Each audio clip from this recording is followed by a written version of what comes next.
Hello check. अब भैया थोड़ा आवाज बढ़ाइएगा। Hello hello check.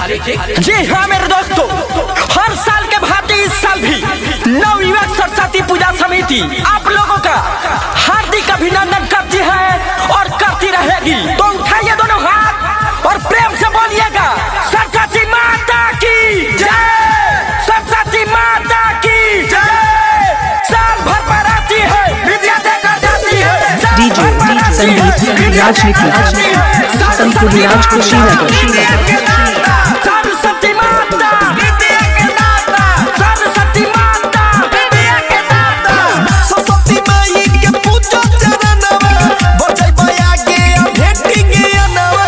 सरस्वती माई के पूजो चरणवा, बजै बया के भेटी के अनवा। केहू न जाई आगे बात के, अरे चीर देंगे फाड़ देंगे। अब जो भी माँ के भाषण में बोलेगा उसे धरती में गाड़ देंगे। सरस्वती माता की जय।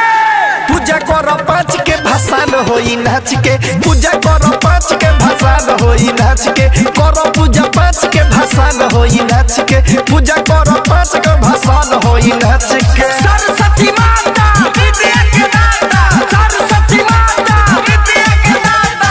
डीजे संदीप राजनीति संतुल राज कुशीनगर।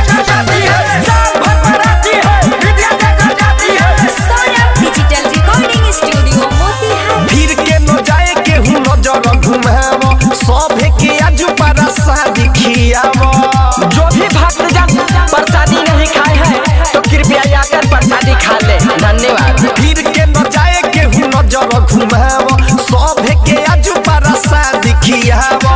चलो घुमावो गाड़ी मलवा के टोली, केहू जे बोली तो चल जाई गोली। चलो घुमावो गाड़ी मलवा के टोली, केहू जे बोली तो चल जाई गोली। सुनल बात हम सच के। आवाज कम कर।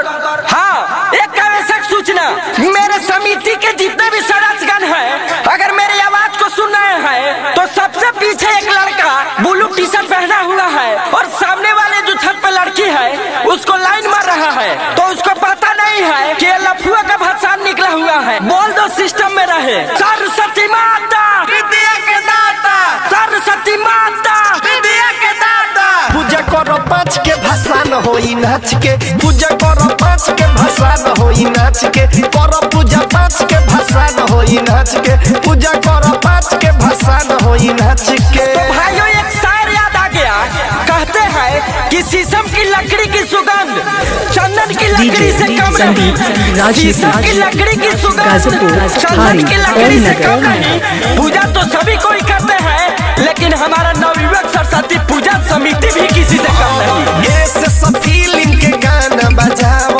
आइल बजावन दुगो लइकी नचावो। हाँ तो यहाँ सब लंढे बा। ऐसे सब फीलिंग के गाना बजाओ, आइल बजावन दुगो लइकी नचावो।